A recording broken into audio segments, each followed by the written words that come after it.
Good morning student, welcome to the physics class. Student, today we are going to start the topic that is energy from nucleus.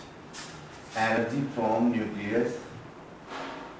Energy from nucleus. This is the last topic of this chapter. All type of radiation and decays, alpha, beta, gamma and binding energy curve has been deleted. Okay, and this one is the topic. इसको जितना गहराई से पढ़ सकते हो उतना पढ़ लेना, इससे क्वेश्चन बनेगा. मार्क डिफेक्ट से हो सकता है न्यूमेरिकल टाइप क्वेश्चन आ जाए. टाइम बचता है तो मैं इसको करा दूंगा. और जो आपका फर्स्ट टॉपिक था हमारा न्यूक्लियस बेसिक कंसेप्ट, उससे क्वेश्चन बन सकता है. न्यूट्रॉन का मास आपसे पूछा जा सकता है. ये सारे क्वेश्चन इससे बनने के चांसेस है इस बार, तो उन्हीं को हम थोड़ा सा ध्यान से स्टडी करेंगे. Right, okay. तो energy from a nucleus topic है हमारा, energy from nucleus. What does it mean? इसका मतलब क्या होता है स्टूडेंट? एनर्जी फ्रॉम न्यूक्लियस, इसका मीनिंग होता है कि जब भी हम स्मॉल न्यूक्लियस को कंबाइंड करते हैं या फिर लार्ज न्यूक्लियस को ब्रेक करते हैं, दोनों ही केस में एनर्जी रिलीज होती है.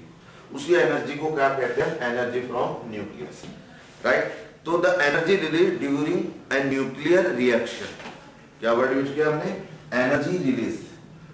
Energy release during nuclear reaction.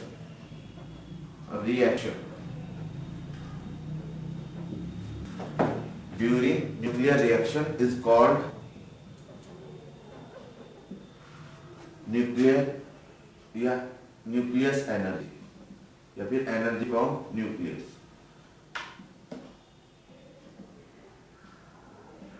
Energy, right?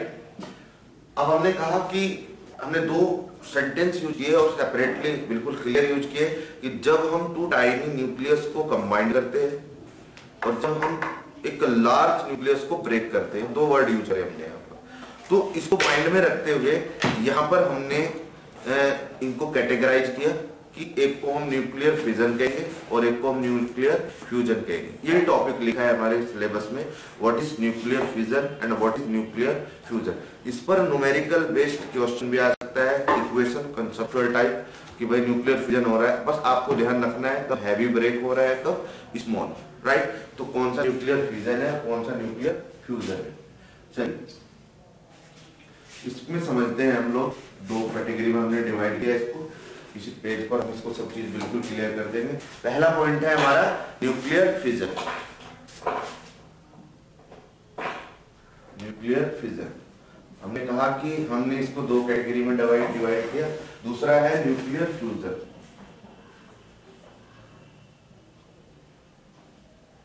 हाँ, तो स्टूडेंट हम बात कर रहे थे न्यूक्लियर फिजन की. सबसे पहले न्यूक्लियर फिजन की बात करते हैं. इसमें जब न्यूक्लियर फिजन क्या होता है? जब एक हैवी न्यूक्लियस ब्रेक होता है इनटू स्मॉल या स्प्लिट होता है into smaller nuclei nearly comparable masses. इनको मास ऑलमोस्ट कंपेरेबल इक्वल सा ही होता है, नियर होता है. राइट, तो इस प्रोसेस को हम क्या बोलते हैं? Nuclear fission. क्या कहा हमने? The phenomena which heavy nucleus. इसको लिख लेते हैं अपनी लैंग्वेज में, द फिनोमेना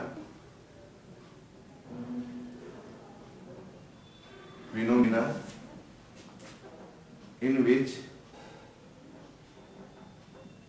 heavy nucleus जिसका मास नंबर ग्रेटर देन 230. क्या वर्ड यूज किया हमने? 230. उसी को हम ब्रेक करेंगे. मास नंबर क्या होना चाहिए इसका? Greater than 230. तो phenomena in which heavy nucleus break. ये स्प्लिट वर्ड यूज कर लो, थोड़ा सा और स्टैंडर्ड लैंग्वेज यूज कर लीजिए. Splits smaller nuclei. Smaller nuclei comparable nearly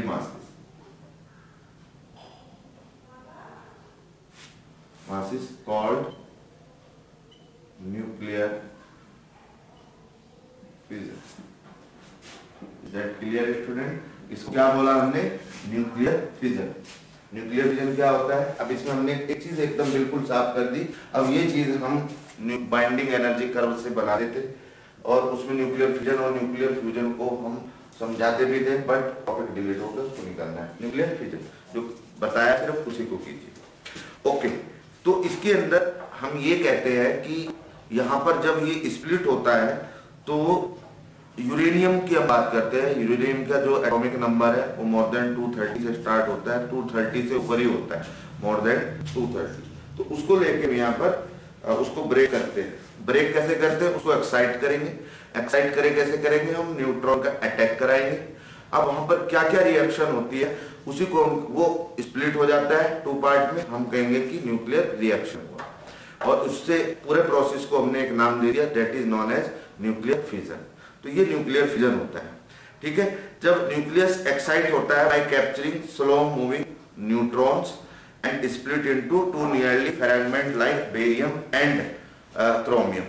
किसमें कन्वर्ट होता है? बेरियम। जैसे यूरेनियम 92 235। इसकी मैं आपको ट्रिक बताऊंगा, वो जरा समझ के जाना।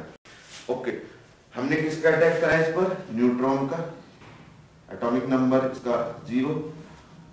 ये जब हमने इसका अटैक कराया तो it will split it, excite किया with the help of attacking by neutron. तो इसको जब हमने अटैक कराया तो ये किसमें कन्वर्ट हो जाता है? Barium plus chromium. ठीक है, तो ये 92। अब इसको हम समझते हैं। बेरियम का जो एटॉमिक नंबर होता है दैट इज 56, वो यहाँ पर लिख लिया। अब 56 में से जो कुछ बचेगा बाकी यहाँ पर आ जाएगा, इक्वल होगा एटॉमिक नंबर, यानी कि चार्ज इक्वल होगा, दैट इज 36। राइट, अब मास नंबर पर आ जाइए। ठीक है, 235 इसका मास नंबर है हमारा 141, इसका बेरियम का। ओके, क्रोमियम का मास नंबर होता है 92। कितना बचा? 235, 2 बच गए, प्लस 2 एंड 0 1। और यहां से कुछ एनर्जी भी रिलीज होगी। 2 क्या? 2 1 3, अरे ये था 6 3 हो जाएगा, प्लस क्यू। क्यू को कहा हमने एनर्जी। ये एनर्जी क्या होगी हमारी? ये एनर्जी होगी हमारी minus delta M C square. This is the energy. ऐसी हम बहुत सारी, अब इसका मैं समझाता हूं आपको। ये जो मास नंबर होगा इसका, जब ये स्प्लिट होगा तो इसकी एक रेंज होती है, और वो जो रेंज होती है वो 72 से लेके 158, यानी कि इस तरीके की रेंज होती है। Zn30, इसका मास नंबर 72, और दूसरा मैंने क्या बताया 158, EU 158, यानी कि इस रेंज के बीच में रहना है ये सब चीज जब ये स्प्लिट होगा। अब इन दोनों को देख लीजिए, 72 से ज्यादा है और 158 से कम है। ये चीजें होनी है, मतलब ये ध्यान रखना है आपको, राइट। और इसका जो एटॉमिक नंबर होता है दैट इज इक्वल टू 63। ये 63 होगा। This is the process. इस प्रोसेस में हम बहुत सारे चीजें यहाँ पर निकाल सकते हैं, बहुत सारे न्यूक्लियस हम बना सकते हैं बाय अटैकिंग और एक्साइटेड द यूरेनियम। यूरेनियम को जब हम एक्साइट करते हैं तो इस प्रोसेस का नाम हमने क्या रखा? Nuclear fission. ओके, तो न्यूक्लियर फिजन जो होता है वो हम एक अलग फॉर्मेट में भी पढ़ सकते हैं। जैसे लिक्विड की स्पेरिकल ड्रॉप होती है, कैसे इसको समझ लेते हैं। जैसे मैंने कहा ये लिक्विड की स्पेरिकल ड्रॉप है, ठीक है। ये यूरेनियम है, यूरेनियम U235, राइट। क्या है हमारा? यूरेनियम 235 वही 92। अब देखना, अब ये एक्साइटमेंट में आता है, पहले स्पेरिकल रहता है, फिर इसकी फॉर्म थोड़ी सी चेंज होनी शुरू हो जाती है, जैसे ब्रेकिंग एक्साइटमेंट होता है, फिर थोड़ा सा और चेंज होता है, ये ब्रेक हो जाता है, फिर उसके बाद ये ब्रेक हो जाता है टू 2 न्यूक्लियाई, एक बेरियम होगा और एक क्रोमियम होगा। ये बेरियम है जो हमने अभी बात की, ये 56 141, और क्रोमियम आएगा हमारा 36 92, प्लस में क्या निकलता है, यहां से कुछ एनर्जी रिलीज होती है। क्या कह रहा हूं मैं? यहां से कुछ एनर्जी रिलीज होती है। हमने कहा 235, फिर उसके बाद हो जाएगा हमारा 236। जैसे ही हम अटैक करेंगे दिस विल बिकम 236 यूरेनियम, फिर ये भी 236। जैसे जैसे एनर्जी मिलती रहेगी, force of excitement force develop होएगा और it will start to separate और break itself, and it will break finally into barium and chromium, and finally 3n01 plus energy मैंने बताया क्या रिलीज होगी, delta M C square. This is the way how can nuclear fission will develop. And nuclear chain reaction भी हम पढ़ सकते हैं. Nuclear lost of neutron, जैसे ही न्यूक्लियन का लॉस होगा ऐसे ऐसे चेन रिएक्शन इसकी होती है. पहले यूरेनियम पे हमने अटैक कराया, या फिर हम कहें कि बेरियम, ये दो उसमें पार्ट में कन्वर्ट हो जाएगा, बेरियम और क्रोमियम. इसी की मैं बात कर रहा हूँ. यहाँ पर ये न्यूट्रॉन का अटैक कराया हमने तो ये दो में कन्वर्ट हो गया. ये इसने यहाँ पर लॉस्ट ऑफ न्यूट्रॉन को लॉस्ट किया, फिर यहाँ से दो पार्ट में डिवाइड हो गए, यहाँ से फिर दो पार्ट में डिवाइड, फिर यहाँ से फिर टू, ऐसे ये चेन रिएक्शन बनती जाएगी. और यहाँ से हर जगह से हमें एनर्जी मिलेगी और उस एनर्जी को हम इकट्ठा करते हैं और ये पूरा प्रोसेस न्यूक्लियर रिएक्टर के थ्रू डेवलप हो सकता है. This is the large process. ये हम हायर क्लासेस या हायर स्टडी करेंगे तब हम इसको स्टडी करेंगे. अब स्टूडेंट आता है हमारा न्यूक्लियर फ्यूजन. ये प्रोसेस था हमारा nuclear fusion. Now next is nuclear fusion. Nuclear fusion में क्या होता है? ओके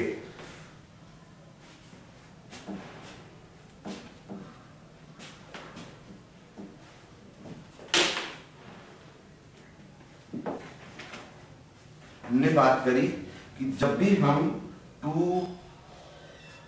न्यूक्लियाई, लाइटर न्यूक्लियाई को लेते हैं और उनको कंबाइन करते हैं, जब भी हम टू या हैवी न्यूक्लियस को लेते हैं उसको स्मॉलर न्यूक्लियाई में ब्रेक करते हैं, स्प्लिट करते हैं, तो दोनों ही केस में हमें एनर्जी मिलती है. उस एनर्जी को हम इकट्ठा करते हैं और अपने रोजमर्रा के लिए यूज में लाते हैं.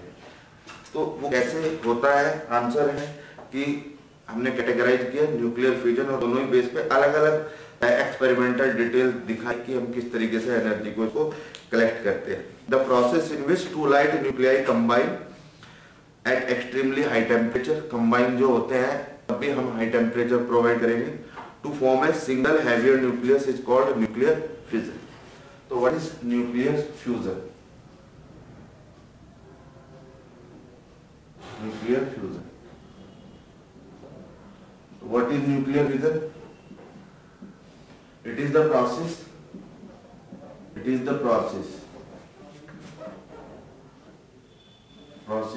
by which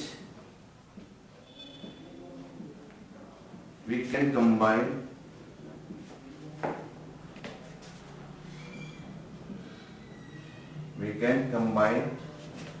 two smaller nuclei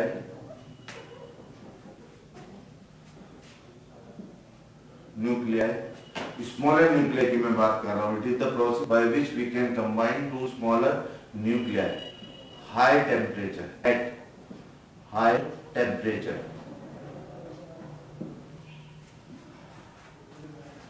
to form a heavy nucleus.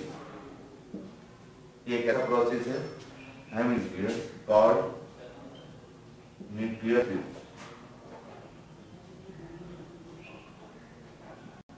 क्या नाम है उसको? Nuclear fusion. Okay process. अब हमने कहा कैसे करते होंगे हम इसको. हमने कहा हम दो स्मॉल न्यूक्लियाई लेंगे. जैसे सबसे छोटे क्या होते हैं हमारे 1H1 हाइड्रोजन. अब यहाँ पर सबसे बड़ा खेल होता है मास डिफेक्ट का. मास डिफेक्ट का खेल हम किस तरीके से समझते हैं? हमने कहा कि हमने 1H1 लिया प्लस 1H1, हमने हाई टेम्परेचर सप्लाई किया और हाई टेम्परेचर सप्लाई करने के बाद हम क्या देखते हैं यहाँ पर हमें जो फाइनली मिलता है 1H2 प्लस एक पॉजिटिव चार्ज, ये इसकी मैं बात कर रहा हूँ, प्लस सर्टेन फ्रीक्वेंसी, प्लस ये भी हमें चीजें यहाँ पर मिलती है और कुछ एनर्जी रिलीज होगी. जैसे हमने कहा 0.42 मेगा इलेक्ट्रॉन वोल्ट, ये एनर्जी हमको यहाँ से मिलती है. राइट. अब हमने कहा कि two neutrons combine either to form a higher isotope भी बनाते हैं. जैसे 1H2 हीलियम और न्यूट्रॉन, और हम कहेंगे इसको ट्राइटोन एंड प्रोटॉन. ये सब चीजें यहाँ पर मिलती है. जैसे 1H2 इसको लिया हमने 1H2 plus 1H2 it is formed helium atom 1s3 1He3, हम क्या नाम लेंगे यहाँ पर 1He3, अच्छा 112He3 प्लस क्या निकलेगा यहाँ से, हमने कहा वही 0n1 neutron plus certain energy की हम बात कर सकते हैं, that energy will be higher 3.27 mega electron volt. अब थोड़ी सी हायर एनर्जी, ऐसे ही हम नेक्स्ट रिएक्शन की बात करते हैं। नेक्स्ट रिएक्शन होगा हमारा, ओके, नेक्स्ट रिएक्शन होगा हमारा 1s2 1s2 1s3, ये भी हमारा निकल सकता है। और भी बहुत सारी इक्वेशन है जो एनसीईआरटी के अंदर गिवन है, वो हम नोट कर सकते हैं। This is the equation, you have to learn all these equations, but this is the process in which we can combine two smaller nuclei to form a heavy nucleus, that is called nuclear fusion। अब इसमें जो question आपसे पूछा जाएगा, जैसे मैं question लिख रहा हूँ, state the necessary condition for nuclear fusion, question है आपका, इसको एक रिवाइज कर लेते हैं। Question, state the necessary condition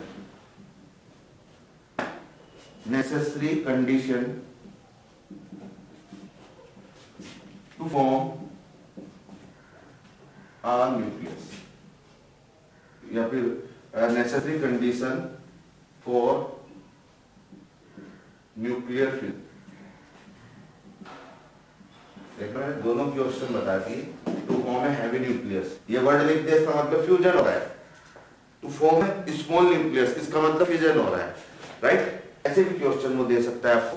तो पहली कंडीशन क्या होगी हमारी, हाई टेम्परेचर, दूसरा हाई डेंसिटी, दोनों रिक्वायरमेंट है। तो first condition is there should be higher temperature, दूसरी कंडीशन क्या होगी, high density, high density. These are the two condition by which the nuclear process या nuclear fusion is possible. So ये था student हमारा न्यूक्लियर फ्यूजन। और भी बहुत सारे इक्वेशंस है that you have to learn from your NCERT book, and you have to do some 1 or 2 numerical related to the topic. वैसे नहीं पूछा जाएगा, यही क्वेश्चन और यही स्टेटमेंट इस टाइप से आपसे क्वेश्चन पूछा जा सकता है। ओके, तो यहाँ पर दो कंडीशन है, ये आपसे बिल्कुल पूछी जा सकती है। इसको हम थर्मोन्यूक्लियर रिएक्शन भी कहते हैं, यानी कि टेम्परेचर शुड बी हाई। उसके लिए हम प्रॉपर हाई डेंसिटी होनी चाहिए हमारे, उसके लिए हम प्रॉपर न्यूक्लियर रिएक्टर और ये सारी चीजें डेवलप करते हैं, जो कि हमारे इंडिया में तो अभी नहीं डेवलप हो पाया है। न्यूक्लियर रिएक्शन जिसकी हाई एनर्जी रिलीज करते हैं और उस एनर्जी को हम यूज करते हैं अपने डेली लाइफ में। ओके स्टूडेंट, तो ये था आपका न्यूक्लियर फ्यूजन और न्यूक्लियर फ्यूजन। तो स्टूडेंट डीके सब डिलीट हो गया। Now in next lecture we start the last unit and chapter number 14, that is semiconductor. Chapter का नाम है हमारा semiconductor device and digital circuit. ये तो डिलीट हो गया, बट सेमीकंडक्टर के बारे में हम डिस्कस करेंगे in 9th unit, and this is the last chapter. Okay student, till then have a nice day, thank you.